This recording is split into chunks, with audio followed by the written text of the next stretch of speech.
Por lo tanto, vamos a comenzar estas exposiciones invitando al alcalde de la comuna de Tirúa, Adolfo Millagur. El alcalde de la comuna de Tirúa, ubicada a 200 kilómetros de Concepción, fue el primer alcalde mapuche elegido en Chile. Desde 1996 y por 3 periodos consecutivos estuvo al mando de la comuna y tras una fallida candidatura a diputada por el Distrito 51, volvió al municipio en el 2012. A lo largo de su gestión se ha concentrado en hacer públicas las demandas de su zona y de gestionar ante el gobierno regional y central la llegada de recursos públicos que permitan dejar atrás el aislamiento y la postergación que vive la población de Socumona. Veíamos algunas láminas que Mauro Moschati mostraba un paralelo bastante impactante. Alcalde, invitamos a quienes nos expongan.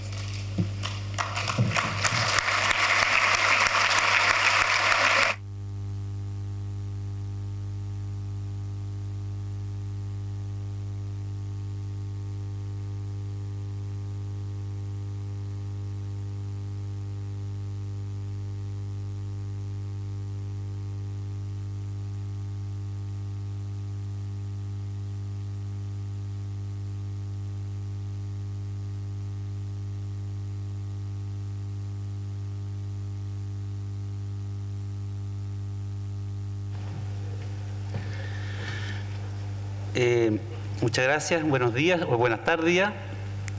La verdad es que mientras me incorporé a la jornada, no estuve en el inicio de esta bonita jornada, por lo tanto no escuché las primeras palabras de las autoridades y de una parte importante del primer panel, pero sí escuché un poco lo que se discutió y muy entusiastamente me siento un privilegiado de poder estar con este público y además también de escuchar tantas versiones de miradas que uno necesita escuchar y que seguramente en Tirúa no tienen ni idea de que se discuten estas cosas.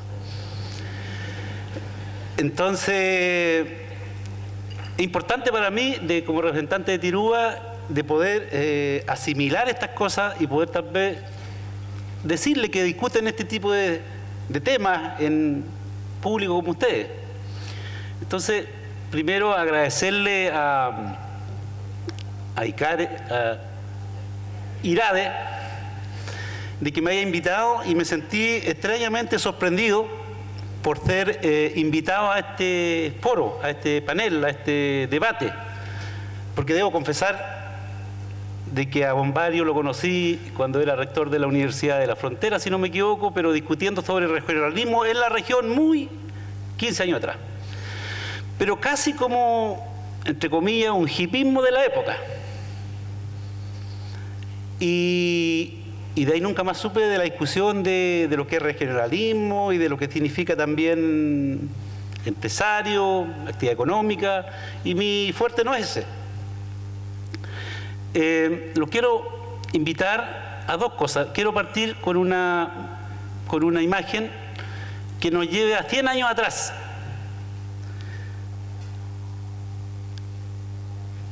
Un poco, tal vez, antes de mostrar la imagen de 100 años atrás, quiero hacerlo ver estas dos figuras que están ahí, que son matemáticas. Un círculo y una pirámide. Y yo agradezco al señor Moschati que me haya mencionado de esa manera y qué bueno que lo haya expresado, lo valoro porque de otra manera me ayuda a expresar lo que yo creo que conviene o quiero que me entiendan. En la pirámide, Adolfo Millagur es un pobre alcalde. En el círculo, Adolfo Millagur se considera Usain Bolt.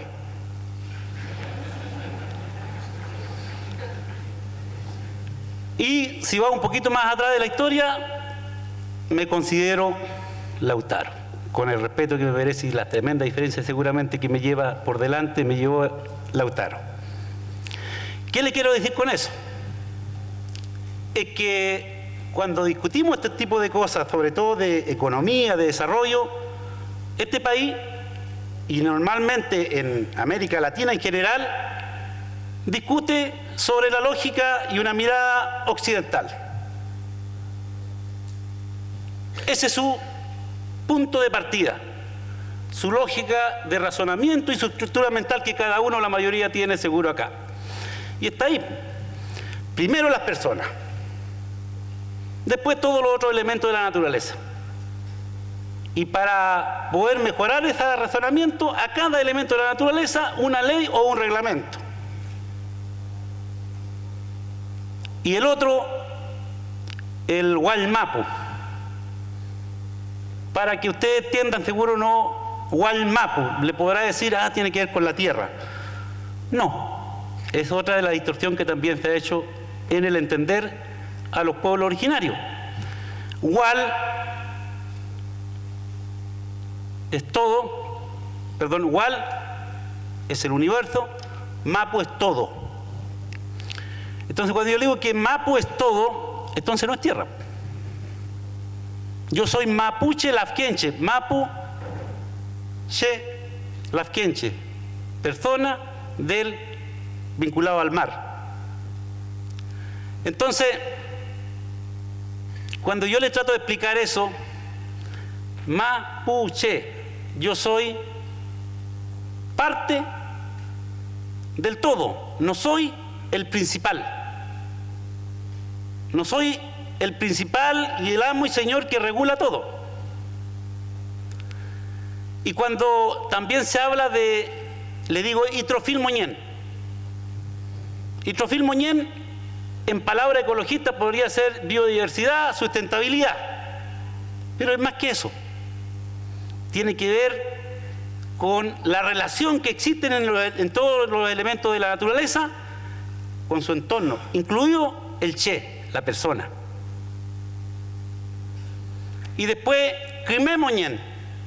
Evo Morales lo puso muy a la moda, el buen vivir. Y para poder vivir bien, yo necesito necesariamente tener un Mercedes-Benz. Yo me pregunto, y tengo mi respuesta, para mí por lo menos no lo necesito. Pero sí es un elemento para tener en consideración. Por lo tanto, el Crimé Moñén tiene otra ascendencia sobre el buen vivir.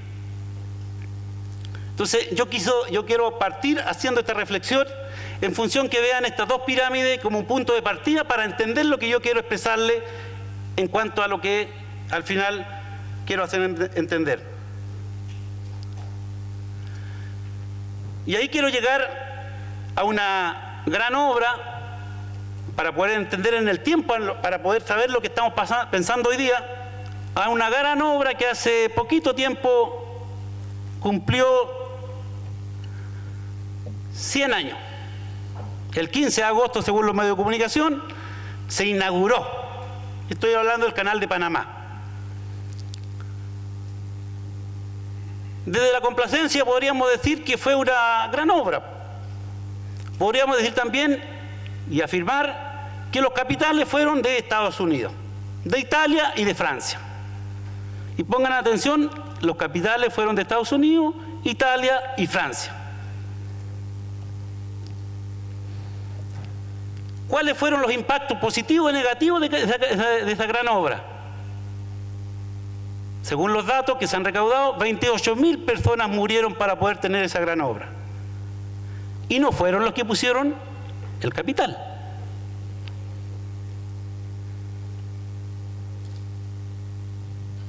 Panamá, al día de hoy, todavía sigue siendo un país subdesarrollado y está dentro de los 20 países con mayor desigualdad del mundo, a pesar de que tiene un recurso estratégico y de gran importancia para el mundo. ¿Quiénes ganaron? No hay que ser muy agudo para darse cuenta quiénes ganaron. Los que pusieron el capital. Pero miremos Chile. La época del salitre. Se exportó un recurso importante, el salitre.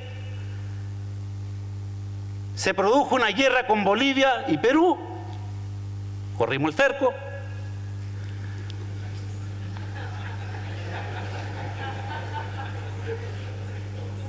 Pero ¿qué quedó para Chile aparte de correr el cerco? quedó, en resumen, las ganancias se fueron para afuera, para Inglaterra, porque ¿en qué puso el capital? Los ingleses. ¿Qué produjo? Tragedia. La matanza de Santa María.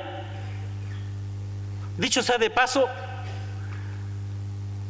quedó la ruina salitrera, pero dicho sea de paso, que el canal de Panamá, cuando se vio en dificultad de poder llegar a la meta de construirlo, después de 2 ingenieros muy inteligentes, y había mucha dificultad, pusieron un general a la cabeza de Estados Unidos. Cuando estaba en dificultad la salitrera en Chile y en... ¿A quién mandaron a resolver el problema?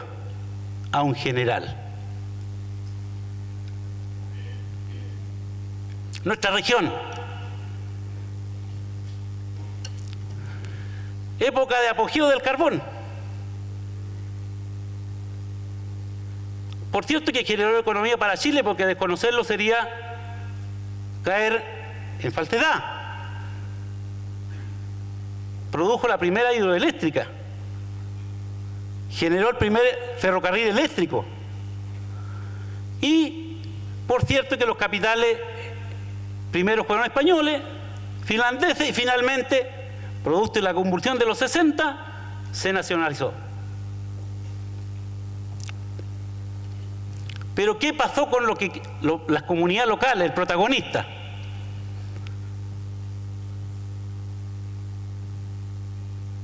Generó tragedia, enfermedades, la silicosis. Todavía tenemos gente objeto de ese proceso. Y recorramos Lota, pues. Vamos a ver a Coronel, vamos a ver a Curanilahue, vamos a ver a los Álamos, que los que produjeron, generaron la riqueza, produjeron la materia prima. ¿Cómo se encuentran esas ciudades? Tienen en común los peores índices de pobreza, cesantía, y para qué decirlo en temas estadísticos, porque yo soy bastante burdo en eso, ustedes son muy expertos por las explicaciones que yo he encontrado.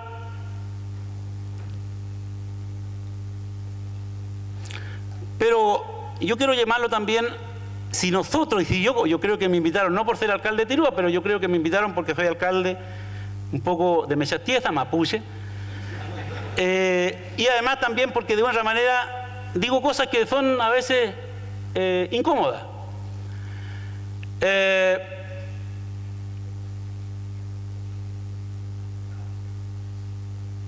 Podríamos decir que el carbón, el fenómeno del carbón, abrió las puertas a correr la frontera del pueblo mapuche. En la misma época de la pacificación de la Araucanía, el carbón fue una forma y una excusa para poder abrir la puerta a correr la frontera de nuestro pueblo, el pueblo mapuche. No vamos a entrar en profundidad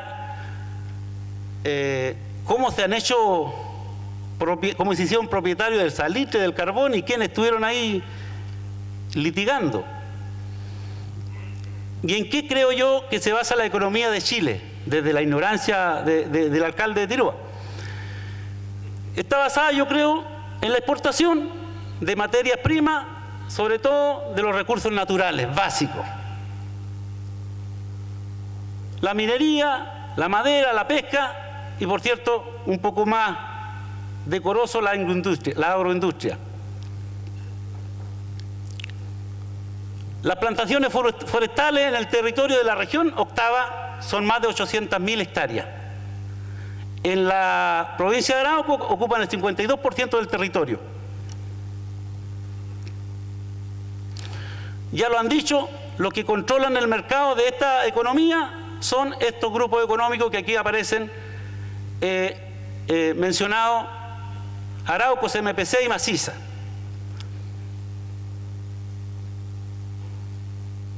Y se encuentran dentro de los 10 actores más importantes de América del Sur en este rubro.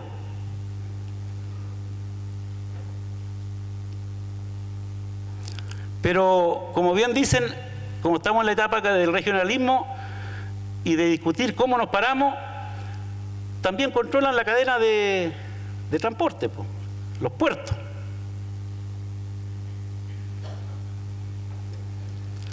¿Qué contradicción creo yo que hay que, y desde mi propia mirada, creo que hay que observar?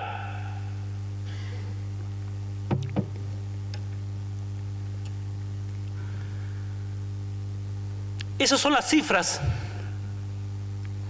que muestran los propios datos oficiales de las ganancias de los últimos tiempos de algunos sectores económicos, en este caso las forestales. Entre el 25 y el 30%, según un estudio de la época, eran trabajadores formales, o sea, que tenían un contrato de trabajo y podían reclamar, y por último, si es que reclamaban, a lo menos seguían con una indemnización de acuerdo a la precaria ley laboral que hoy día existe. El 82% de los trabajadores forestales están bajo la línea de pobreza. El 82%, según esos datos del estudio ahí de Andrade en el 2007. Seguro han cambiado un poco, pero no creo, como yo veo esta realidad tan estable así, no creo que hayan cambiado demasiado los índices.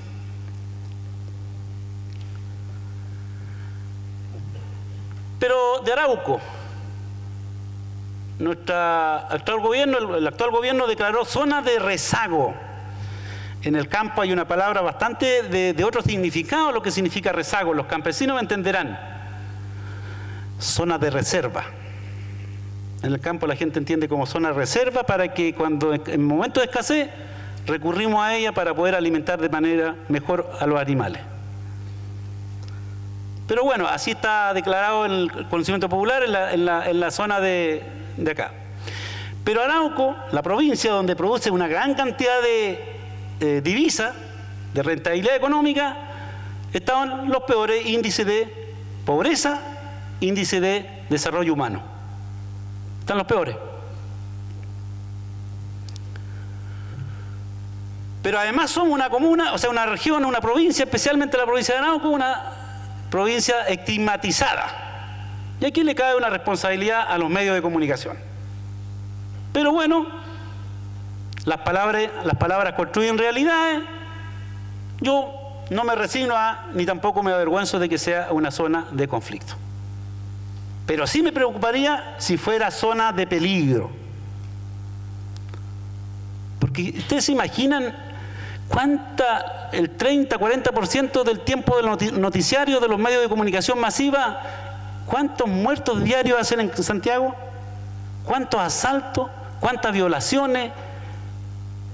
Entonces, afortunadamente en Arauco somos zona de conflicto nomás, porque si fuera zona de peligro habría que estar más preocupado todavía.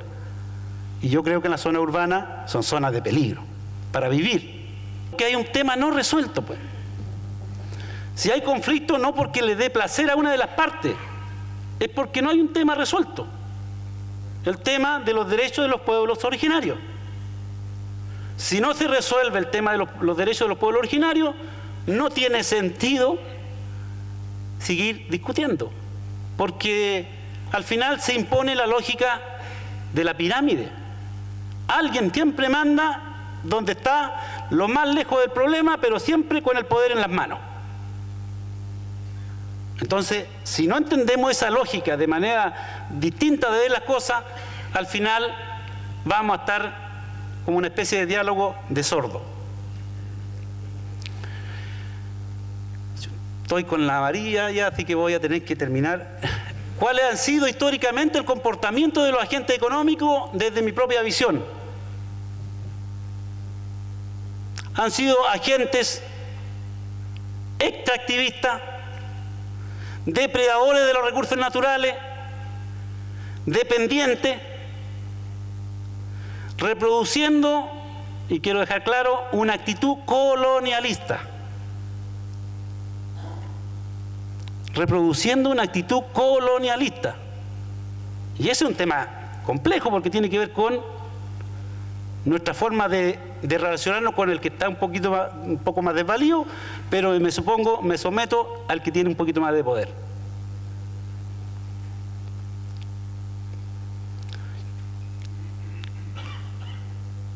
Pensemos en 30, 40 años más nuestro querido país, especialmente nuestra querida región.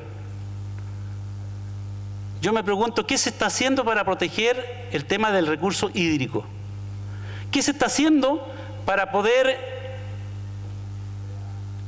asegurar la soberanía, o sea, proveer de seguridad alimentaria y de soberanía alimentaria? Porque cuando yo veo que se plantan de monocultivo tierras agrícolas, estamos hipotecando la seguridad alimentaria, pero estamos siendo irresponsables con la soberanía alimentaria de un pueblo. Claro, el que tiene el dinero y suficiente red en el mundo se puede ir para otro lado, pero el que no tiene esa posibilidad se tiene que quedar acá nomás cuando haya crisis alimentaria.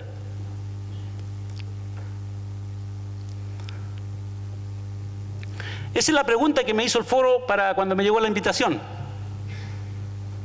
En el fondo, ¿qué podemos hacer para arreglar esta cuestión?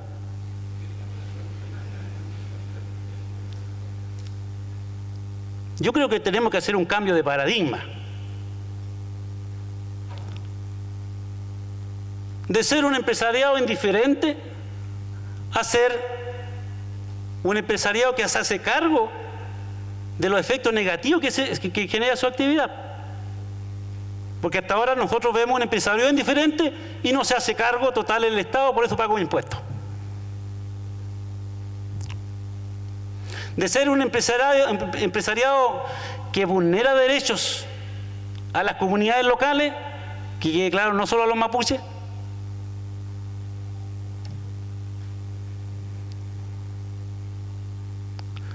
a respetar los derechos, especialmente los derechos de tercera generación,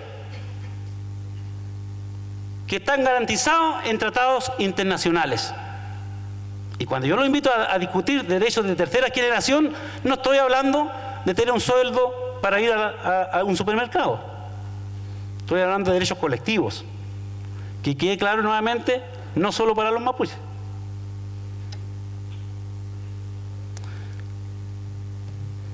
En todo caso, creo yo que no es tarea de los empresarios de autorregularse, porque no pueden ser los implicados de que se receten forma de cómo comportarse frente a la contraparte. Diría mi abuelo, no podemos mandar al zorro a alimentar las aves, porque eso es ilógico, es antinatura.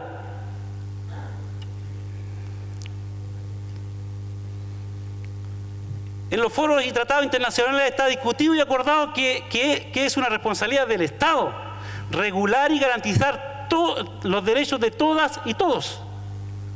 Es el Estado que tiene que hacerse cargo de esto.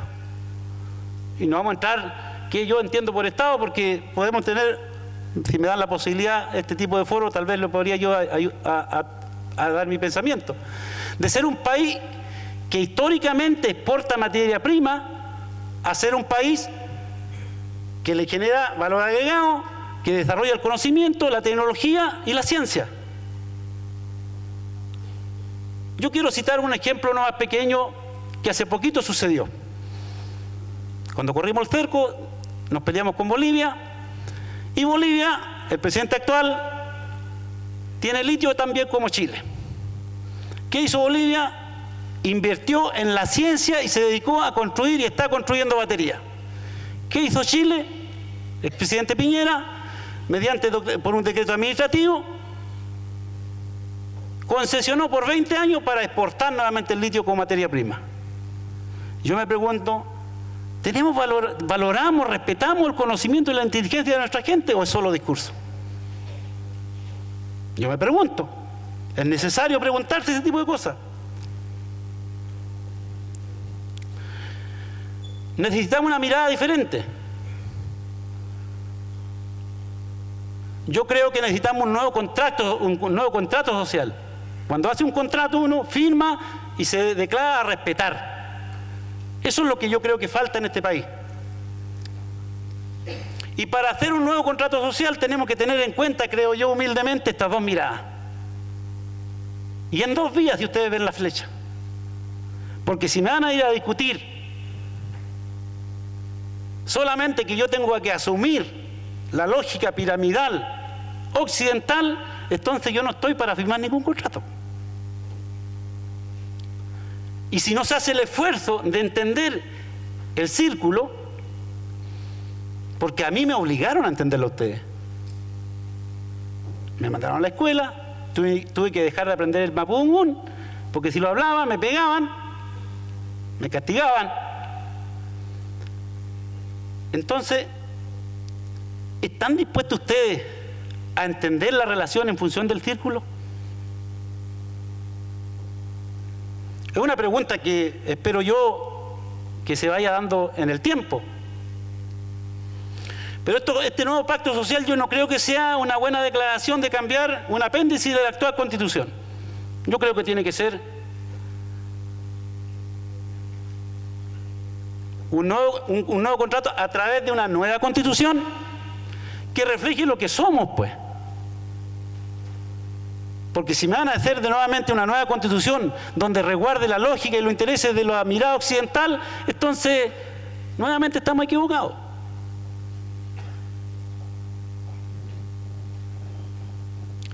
Pero esta nueva Constitución, creo yo, no solo tiene que trabajar el tema político y económico, tiene que abordar la redistribución del poder, para que en Tirúa también se discute y se hagan este tipo de foros para discutir sobre economía. Porque si no somos solamente consumidores de un sistema que nunca hemos participado. Y que nunca lo han invitado a participar y jamás tampoco lo van a preguntar. No han preguntado, digo. Y no se asusten con esa última parte. Y que sea declarado país plurinacional. Porque también he escuchado en los discursos de etnia en esta mesa, y he escuchado de multicultural.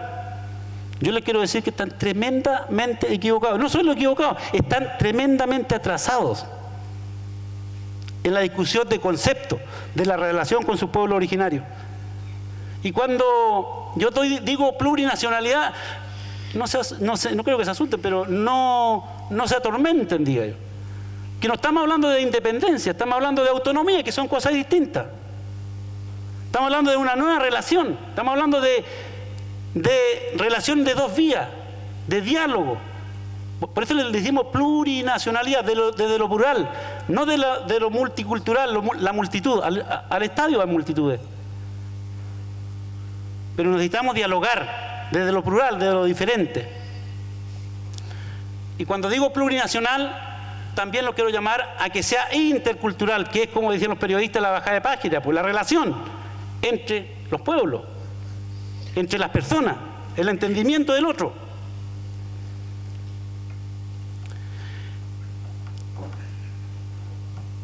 Quiero finalizar, hice algunos apuntes improvisados, mientras tanto escuchaba yo el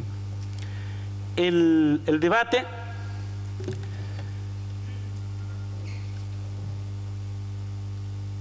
Yo creo que cuando yo cité esa frase de que el zorro no cuide las aves, no se sientan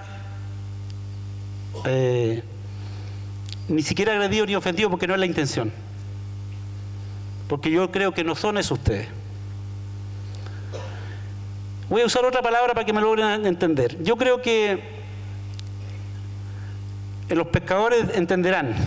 Creo que nosotros en esta discusión aparentemente somos solo fauna acompañante de un sistema que todos corremos para ver cómo tocar algo. Si ustedes van a un barco factoría, anda mucha fauna acompañante en función del principal recurso que está en juego. Y también hacerlo pensar y reflexionar con respecto a la invitación que hace el foro. Bio, ¿cuánto se llama? levántate, algo así, Biobío, levántate. Esa es una frase conocida mundialmente por todos los cristianos. Seguramente el que lo dijo, ojalá estuviera acá, pero me da la impresión que no. Pero sí yo creo que muchos de ustedes se inspiran en ello, pues. Pero yo creo que no está bien la frase. Porque Lázaro estaba muerto. Y yo creo que nosotros estamos un poco adormecidos. Yo creo que estamos una especie de embobado con un sistema que nos da algunas alucinaciones y nosotros corremos toda la siga de salud que no lo vamos a alcanzar, pues. Por eso yo creo que Lázaro de la 8ª región no existe. Yo creo que estamos adormecidos, embobados, y yo creo que tenemos que no esperar a aquel que dijo que tenemos que levantarlo, tenemos que abrir los ojos, despertar y levantarlo solo, porque si no, el que dijo levanta Lázaro hace harto rato que dijo eso y todavía no llega. Así que si esperamos eso, por favor, hagamos el esfuerzo de despertar solo. Muchas gracias.